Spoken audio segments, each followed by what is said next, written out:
qondaalonni argamuu qabu. Hamma isaan argamuu qaba dhufanitti Zanzibar keessatti kophaa keenya naasofnu jennaan International Red Crossiin xayyaara kaasee dhaqee kibba Oromiyaati ajajoota waraanaa nama lama kan abaaboo bakka bu'an fidee nutti makee jechuudha. Kana booddee hin teenye nu gidduu mootummaan Awurooppaa kan bakka buuse ambasaadarri Noorweedhaa kan hoogganu kan mootummaan Keeniyaadhaa kan bakka buuse mootummaan Taanzaaniyaa itti gaafatama kan fudhateeni nu gidduu taa'anii haasofne jechuudha. Nuyi akkaataa itti irratti haasofna yennaan lakki jarri qophaa'anii dhufaniiti. Gammee koo waan akka dhaga'uu barbaadaniif tarii gaa namni isa dhaga'u uummanni Oromoo biyya keessa jiru isa dhaga'u iccitii miti wantichi kana booda. Lakki jara nuyi akkaataa ajandaa irratti haasofnaan lakki nuyi qophoofnee dhufnee inumatti seennaa jedha guyyaa 10 turre 11 turre. Maal? Lakki jara jennaan maaloo seenaa haasaa jennaan maal sunumayyuu qopheedhaa jettee qurciin jedhani qaamna ofirkaa gaaffiin keenyas ifa rakkoon qabnu isaan garuu hin qophoofne isaan tun qophoofne underestimate isa godhana ta'u wanti isaan barbaadanii isa warra TPLF wajjin Pretooriyaatti negotiate godhanii foormii sana fidanii isa kana mallatteessaatii ijoollee keessan galchaa ti nu mootummaa marii biyyoolessaa jedhamu sana keessatti hirmaadhaa booddee filannoof qopheessaa kanumaaf jedhuun jedhan kanumaa kan isin dhuftanii bee Tori nummoo qawwee lafa kaa'aadha dubbiinsaa hiikkadhaa galaa jedhaniitu nu gaafatan jechuudha. Nummoo ajandaa keenya lafa dhiyaanne. Qawwee lafa kaa'uun badaa miti si'a meeqayyuu qawwee lafa keenyerra deebinneef kaafneerra qawwee lafa keenya sana. Waan qawwee lafa kan nama kaasisiisee bosona nama seense sanatu jira. Inni hiika argachuu qaba jennaan maal jennaan gaaffii siyaasaa sabni Oromoo qabu deebi'uu baannaan qawween ammas yoo lafa kaa'ame boodi lafaa ka'a. Kanaaf isatu dursaa jenneetti jechuudha. Maali jara keenyaan lakki gaaffiin siyaasaa maali? Gaaffiin siyaasaa Oromoodha. Oromoon abbaa biyyummaasaa Oromiyaa irratti kaabaa kaasee hamma kibbaatti. Bahaa kaasee hamma daangaa Somaalee kaasee hamma Sudaanitti Oromoon kan qabu lamni Oromoon irra jiru Finfinnee dabalatee kan Oromiyaati. Abbaan biyyaa Oromiyaadhaa immoo Oromoodha. Namni gara biraan keessa hin jiraatin hin jenne beekaa. Ownershiippiidha. Abbaan biyyaa Oromiyaadhaa Oromoodha. Qabeenyaa isaarratti tajaajilan namni barbaade jiraachisuu danda'a. Kana gaaffiin tokkoffaan kan deebi'uu qabu. Gaaffii lammaffaan gaaffii sabni Oromoodha aadaasaa eenyummaasaa deebisee dagaagfachuudhaaf afaansaa mirgasaa eegamuu qaba gaaffii mirgaasaas kabajamuu qaba.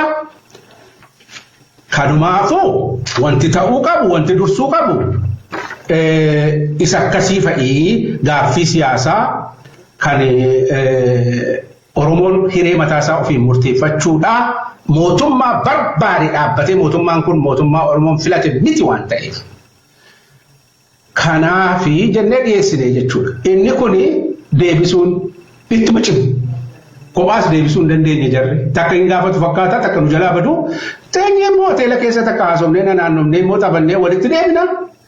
Walii wajjin haasofnaa nu achi siquu hin dandeenyu. Qawwee lafa kaa'uun kan dhufu yoo gaaffiin Oromoo deebi'e qofaa jedhamee itti dhiyeeffamee jechuudha. Isa didanii isa darbeeyyuu calii calanqootti aannoleetti waggaa 150 darbe daba Oromoo irratti ta'ee fi mootummaan beekumsa kennuu qabaa jenneen. Recognition gochuu qabaa jennaan tarii isa duriillee recognize godhu isa ammaa garuu isa dheengadda 2018 asii waan Oromoo irratti godhan isa Wallagga irratti nama fixan isa Walloo irratti nami dhume isa Gujiitti nami dhume isa Giddugaleessatti nami dhumu sana hundumaa fudhachuu hin dandeenye jechuudha isaan. Recognize gochuu hin dandeenye jechuudha. Araara dhugaa miti waan ta'eef. Kana irratti tuma guyyaa 11 turree waan baay'eetti walii gallee irraa gaaffii siyaasaa Oromoo irratti garuu waliin gallee kanaaf gargar gallee gara fuulduraatti itti fufna jennee Zanzibaarii galle warra garri lachuudha dimaandii keenya warri nu gidduu ta'an fudhatanii ilaalanii waan irratti wal dhabnes arganii jechuudha. Inni Taanzaaniyaa ammoo ani nanne garuu hogganoota keenya dhaqee jaalle marroofaan dhaqee isa immoo gadi fageessaniiyyuu konkriitii ta'aa galaa garuu taayitaa isin ilaannaa paarlamaa keessatti waan akkasii jennaan badaan barbaannu jedhanii itti dhiisanii galanii jechuudha. Kanaaf gaaffiin Oromoo ifaadha. Yoo kana ta'e gaaffiin Oromoodha qabsoon Oromoo yoo gaaffii isaa deebi'ee nagaan bu'a jennee isaan karaa mootummaa gaaffii siyaasaa deebisuu dhiisanii hiikkachiisuu Oromoo irratti sababii fookas godhaniif karaa gara biraa muratanii nagaa biyyattii keessa buusuu sababii barbaannee kufee jechuudha gabaabaadhumatti. Karaa mootummaa kufa karaa keenya miti. Ora ittiin beeta akka garamba tagarana nyaatee jira. Isaan kunoo hagam takka bilisa ta'anii san hojjaason jechuu kiyya. Amma isaan fakkeenyaaf Oromoo bika buutanii dheeytan gaafii qabdanii akka luba bantiitti waan Oromoodhaa Oromoo taatanii gaafataa jirtan silaa namni biraa duuba bilbiltanii akkamiin jaayettanii hin jirtu jarattiin ifiifuu hagam takka bilisa hagam takka walaba mootummaa sanuu bika bu'anii san hojjaasoodha. Alafati kana dhageesse illee ani beeku ani jenne ati hin sobne dubbiinsaa yeroo gaaffii cimaa tokkotti wanneenu iddootti bilbilan qabu gaafa jedhanii kana gochuudhaaf hin jenneerra kana gochuudhaaf uummanni Oromoo dhaga'u waan hamma jedhame sana hundumaa gochuuf iyyuu gaaffii siyaasaa deebisuuf mootummaan amma jiru kun deebisuu hin danda'u mootummaan ce'umsaa kan abaaboo waboon wanni keessatti qabu dhaabbachuu qaba jennee. Amma bilbilaniitti man fakkaata jarattiin mootummaa Itoophiyaa diiguu dhadhatte malee araara miti jedhaniitu immoo bilbilanii achii gaditti mani. Kanaaf jarri dhaqan mirga hundumaa qabna mallatteessinee isin yaadatti walii gallaani aerooppilaanii keenya keessa seettanii yoo Finfinnee galtuu nuun jedhanii turanii lakkii garuu gaafa kana dadhabanii utuma nu eegaa jirru beellama qabnu lakkiin gallaa jedhanii masaan nu dura sokkinaan nu booddee guyyaa lama booddee turreeyyuu kana booddee nu galchan warri Taanzaaniyaadha. Isaaniif toluu nu keessumsiisanii.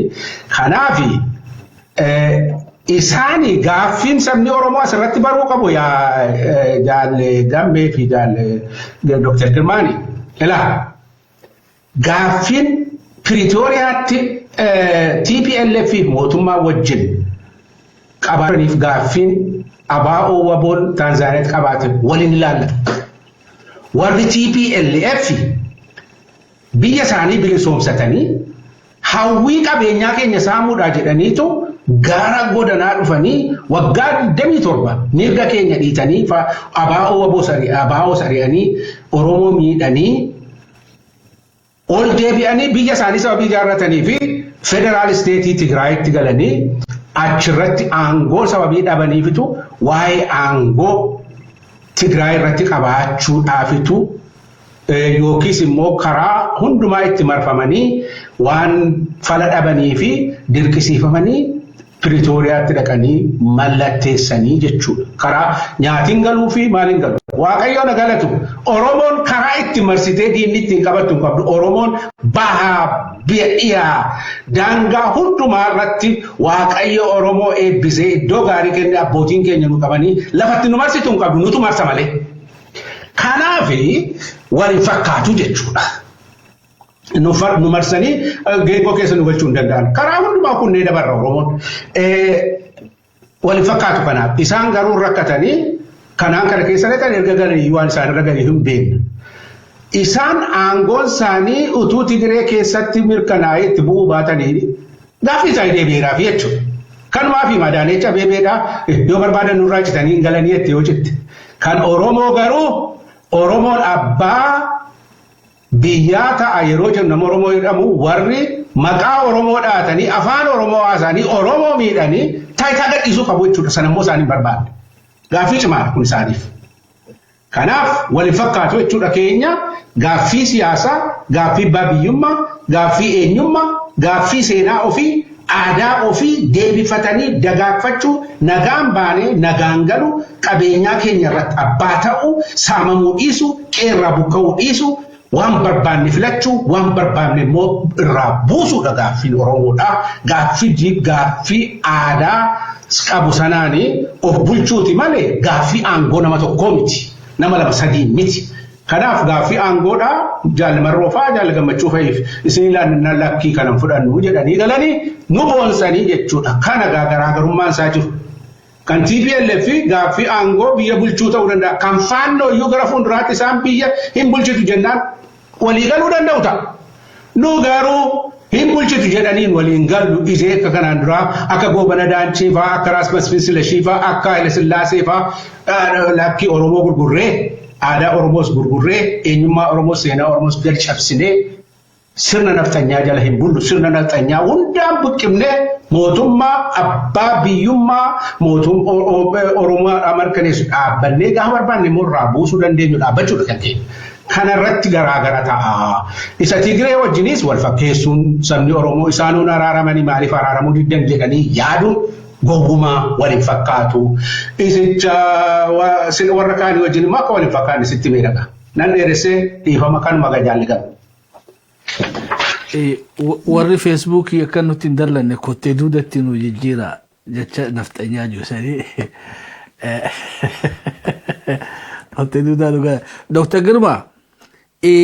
Hayyee amma mee jarri lamaanuu walitti dhufa amma fakkiidhaaf abbootii gadaa silaa qaamni sadaffaadhaa jila jaarsanyiidhaatii fi mootummaa adoonnoo Oromiyaadha moo federaalaatiin Oromiyuu mana fakkaatti isaan lamaan kana jidduutti qaamni sadaffaa biraa kan dhageenye hin jirru ati abbootii gadaati haati siinqeellee numa yaamte malee guyyaa galiisaa sassimanarraan turre jechuu kiyya yoogaa beetee ijoolleedhaaf nyaata godhaa turteellee hin beeku haadha siinqeen agarre ammoo abbootii gadaa achi turanii gaafiin kiyya gaa akka aadaa Oromootti araara keessatti jaarsi gara lamaan irraa bahaa jechuu